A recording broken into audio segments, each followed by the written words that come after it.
Halo teman-teman semuanya, kembali lagi di Grows TV. Kali ini kita akan menceritakan alur cerita film dari India tentang sebuah kotak misterius bangsa Yahudi yang bernama D-Book. Tanpa berlama-lama, langsung saja kita ke alur ceritanya.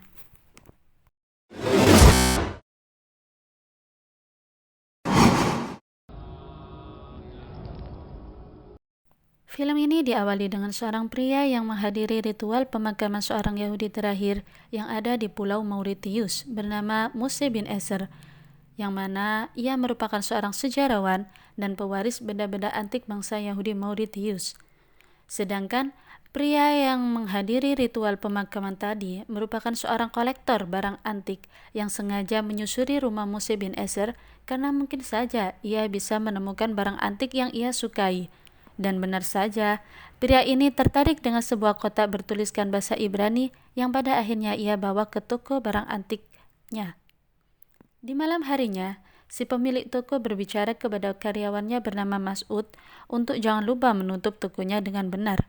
Sedangkan di tempat lain di Mumbai, seorang suami bernama Sam telah sibuk mempersiapkan barang-barangnya yang hendak ia bawa ke Mauritius. Di satu sisi, ia melihat istrinya Mahi merenung di balkon, dan saat ia datangi, ternyata si istri belum siap untuk pergi jauh dari keluarganya di Mumbai. Tetapi suaminya meyakinkan si istri agar mempercayainya bahwa kepergiannya memang karena sebuah pekerjaan, dan lagi pula keluarganya, bahkan kedua orang tuanya si Mahi, belum pernah mengunjungi mereka sejak 2 tahun pernikahan mereka. Ya guys, ternyata mereka berdua adalah sepasang suami istri yang tidak direstui oleh keluarganya, karena si Mahi merupakan seorang Hindu sedangkan Sam seorang Kristen. Di lain tempat, di toko barang antik si karyawan bernama Mas'ud penasaran dengan sebuah kotak yang didapat dari Moshe bin Ezer. Dan setelah Mas'ud membukanya, hal-hal aneh pun terjadi.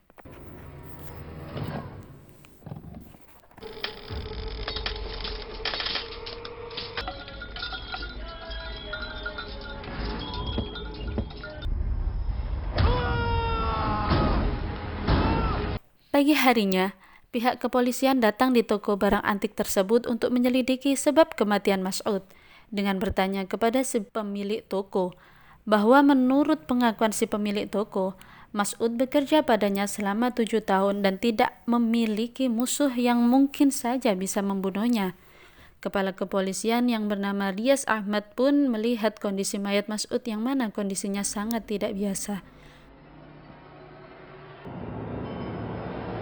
Di lain sisi, Sam memulai pekerjaannya sebagai wakil presiden di sebuah perusahaan pengelola limbah terbesar, dan dia menjelaskan bahwa limbah nuklir dari Eropa bisa berbahaya dan merusak Mauritius. Oleh sebab itu, prosedurnya sangat diperketat. Jika prosedur pekerjaan yang dilakukan salah, maka berakibat fatal.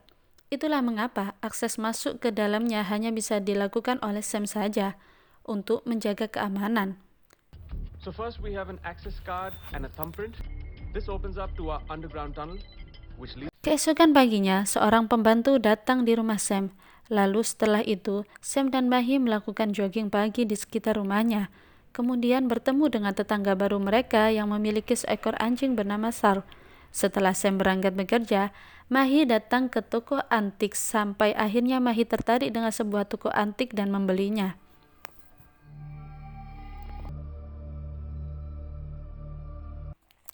Sesampainya di rumah, Mahi sangat penasaran dengan kotak tersebut dan membukanya, yang mana setelah ia membukanya, hal-hal aneh pun terjadi.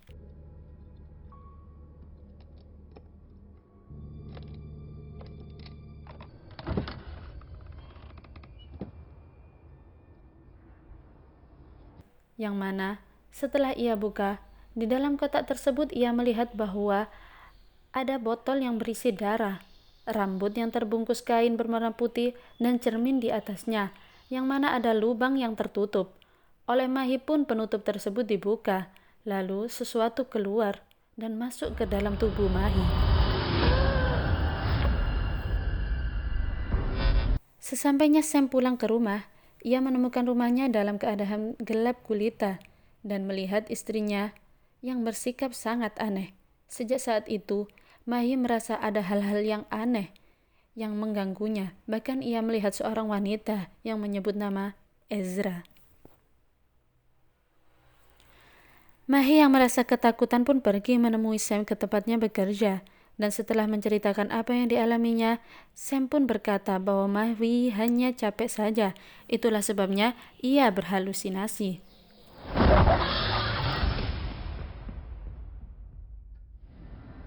Di malam harinya, Sam terbangun karena mendengar suara di atas loteng mereka dan tanpa ia ketahui, ada beberapa kayu yang rapuh yang ia injak sehingga ia terjatuh dari atas. Keesokan paginya, Sam mengundang kepala polisi Riaz Ahmad yang ia ketahui dari bosnya. Tetapi Riaz berkata daerah mereka aman dan tidak pernah ada pencuri di sana. आपने भी आवाज सुनी थी? Sam yang merasa aneh pun mengundang Father Gabriel yang merupakan seseorang pastor yang merawatnya sejak Sam yatim piatu. Di tengah perjalanan menuju rumah Sam, ia bercerita bahwa merasa aneh dengan sikap Mahie akhir-akhir ini. Sedangkan di rumah Mahie, lagi-lagi ia diganggu oleh hantu wanita. Sesampainya Father Gabriel di rumah, ia mulai merasa ada sesuatu yang aneh tinggal di rumah ini. Di lain tempat, Sam terus mencari dan memanggil istrinya. Sampai di atas loteng, ia melihat Mahie tergeletak di sana dan segera membawanya ke rumah sakit. Sesampainya di rumah, Father Gabriel bertanya pada Sam, siapa yang membawa kotak antik itu ke dalam rumahnya? Oleh Sam pun dijawab Mahie. Father Gabriel pun menjelaskan bahwa kotak antik tersebut bukan kotak sembarangan, melainkan dibuk. Ya, dibuk merupakan penyimpanan roh manusia yang dimasukkan ke dalam kotak karena jiwanya selama hidup tidak tenang. Dan praktek ini dilakukan oleh bangsa Yahudi sejak abad 16 dan tidak boleh dibuka dengan alasan apapun atau hal buruk pun akan terjadi, yakni roh tersebut akan merasuki tubuh seseorang. Setelah mendapati penjelasan dari Father Gabriel, Sam pun berniat membuang kotak itu. Tetapi Father Gabriel menjelaskan bahwa jika kotak tersebut terbuka, maka kotak tersebut tidak ada apa-apanya lagi. Jadi percuma saja jika Sam membuangnya. Father Gabriel pun melanjutkan bahwa kotak tersebut ada tulisan bahasa Ibrani. Siapa tahu saja tulisan tersebut berguna. Yang pada akhirnya, Father Gabriel pun menanyakan kepada seorang profesor, tapi profesor tersebut tidak bisa membacanya dan ia menyarankan untuk menanyakan hal tersebut pada seorang rabi bernama Benyamin.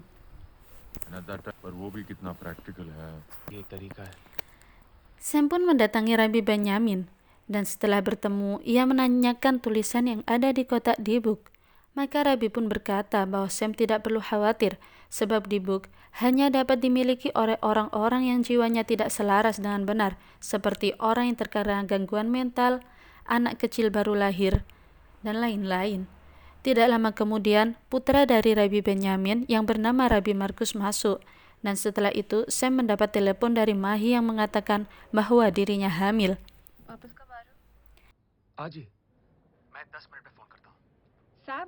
Setelah Rabi Benyamin mengetahui bahwa Mahie hamil, ia pun kaget dan berkata pada Sam bahwa apa yang dikhawatirkan Sam benar, bahwa dibuk sekarang sudah menguasai janin Mahie, dan siapapun Rabi yang mencoba melawan dibuk maka akan menjadi musuhnya selamanya. Sam kembali ke rumah untuk menemui Mahie dengan raut muka yang cemas. Setelah Sam menemui Father Gabriel dan bercerita tentang apa yang telah dikatakan Rabi Benyamin, awalnya Rabi Benyamin menolaknya, tapi setelah Sam terus meminta tolong pada Rabi Benyamin setuju dan menyuruh Sam menemuinya beberapa hari lagi.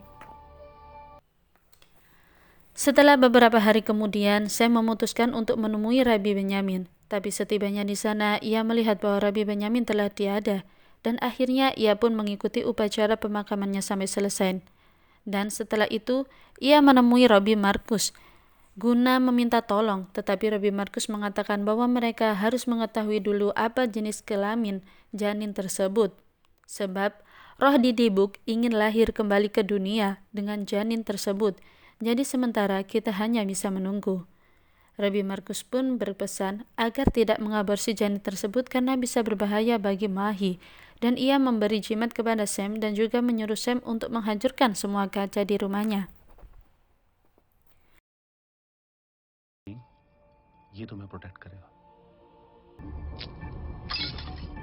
Di hari-hari selanjutnya seperti biasa, Sam mengajak Mahi jalan-jalan di pagi hari, dan mereka bertemu dengan tetangga mereka. Tetapi hal aneh yakni anjing milik tetangga mereka yang biasanya begitu dekat dengan Mahi berubah menggonggongi Mahi.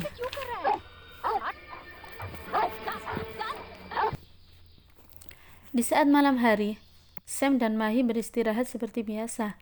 Sam terbangun, ia tidak menemukan Mahi, dan di saat di sampingnya, Sam pun mencari Mahi hingga keluar rumah dan menemukan Mahi di jalanan sepi dengan membawa kantong kresek berlumuran darah. Sam pun terus mengikuti Mahi hingga pada akhirnya Mahi dihadang Markus, dan Rabbi Markus pun bertanya pada Mahi siapa dirinya, yang dijawab Abraham Ezra.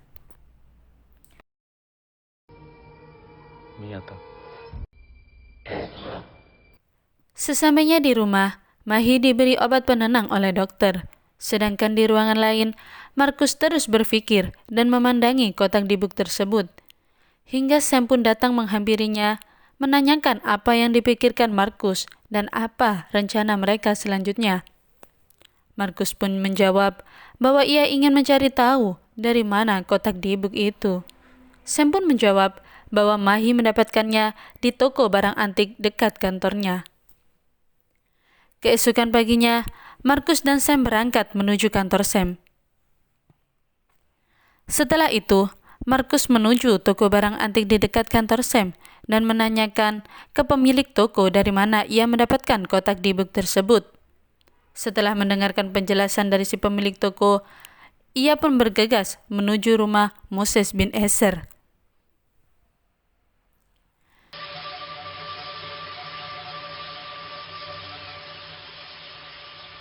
Di rumah Moses bin Ezer, ia menemukan sebuah buku. Di dalamnya tertulis tahun 1961 di desa Mahebuk.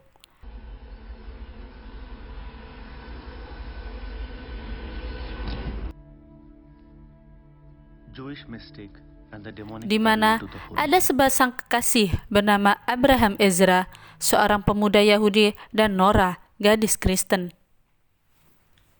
Abraham Ezra merupakan anak seorang pedagang kaya bernama Yakub Ezra yang mendalami ilmu hitam dan kekuatan supranatural.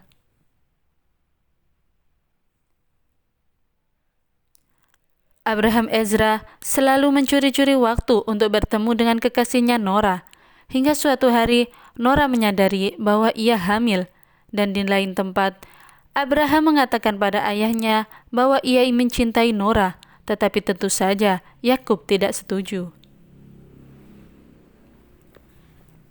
Di tempat lain, Nora selalu ke pelabuhan untuk menunggu kekasihnya Abraham, tapi Abraham tak kunjung datang, sedangkan kedua orang tuanya menyadari bahwa Nora kini hamil dan mengurungnya agar tidak diketahui warga. Abraham yang tidak mendapat restu dari ayahnya mengirim surat terakhir kepada Nora. Isi surat tersebut menyatakan bahwa Abraham tidak bisa menikahi Nora. Keesokan paginya, Nora ditemukan gantung diri, dan setelah itu ayahnya masuk ke kamar Nora. Ia menemukan alasan mengapa Nora bunuh diri, hingga akhirnya sang ayah bersama warga bersama-sama menunggu kedatangan Ezra dan memukuli Abraham Ezra.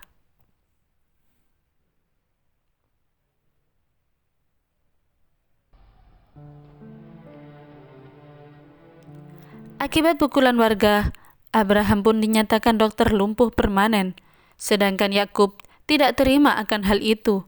Maka ia pun memutuskan untuk menyimpan roh Abraham ke dalam kotak dibuk, agar kelak ia bisa balas dendam kepada semua warga di Pulau Mauritius. Dan setelah melakukan ritual, ternyata jasad Abraham tidak boleh dikubur dan dikremasi. Oleh sebab itu, Yakub membuang jasadnya ke dalam laut. Agar warga percaya, maka Yakub mengubur jasad palsu sebagai jasad anaknya. Setelah selesai membaca, Rabbi Markus menemui Father Gabriel untuk berdiskusi. Keesokan paginya, Inspektur Rias datang ke rumah Sam dan ia melihat kotak yang ia temukan saat kematian Mas'ud.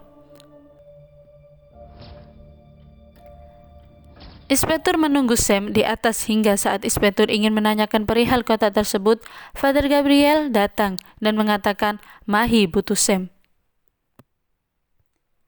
Setelah itu, pastor menceritakan apa yang terjadi kepada Rias, dan Inspektur Rias pun menyatakan, lalu apa yang kita lakukan? Dan Rabbi Markus pun datang seraya mengatakan bahwa besok adalah hari suci orang Yahudi, yang mana besok mereka harus melakukan ritual pengusiran roh pada tubuh yang ia rasuki. Dan Markus meminta tolong kepada inspektur agar ia membantunya mencari 10 orang Yahudi di tempat tersebut untuk melakukan ritual. Sebelumnya, untuk membuktikan apa yang ada di buku, Markus dan Rias mendatangi kuburan Abraham, dan benar saja, di dalamnya hanya ada jasad palsu. Di tengah perjalanan, Father Gabriel menelpon dan mengatakan apa yang mereka takuti sekarang terjadi. Markus turun dari mobil dan menyuruh Inspektur Rias menghubungi bosnya Sam. Di kantor, Sam terlihat tidak seperti biasanya, dan sebelum membuka, ia disetrum oleh bosnya dan Inspektur Rias. Setelah Sam tersadar, ia sudah terikat dan ia meminta untuk dilepaskan, tapi Rabbi Markus mengatakan bahwa sebenarnya roh Abraham merasuki Sam dan hendak balas dendam lewat Sam. Markus mengatakan bahwa ia mengetahui sejak ia datang ke sini, di malam hari di mana saat Mahi keluar rumah, sebenarnya itu hanya untuk memancing Sam.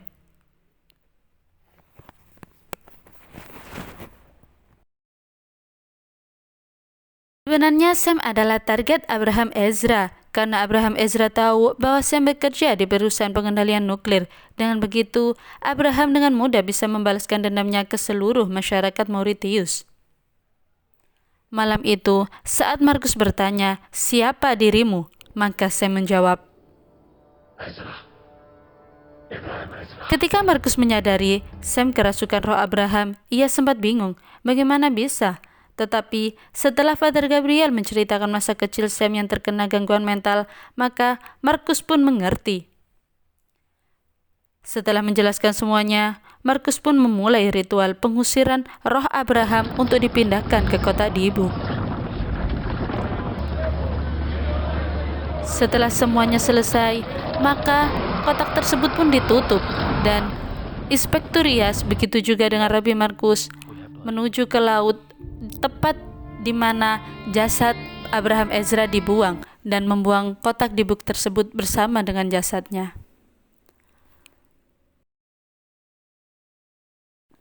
Oke teman-teman semuanya, sepertinya sampai di sini dulu alur cerita film kali ini. Dan jangan lupa like, comment, and subscribe ya.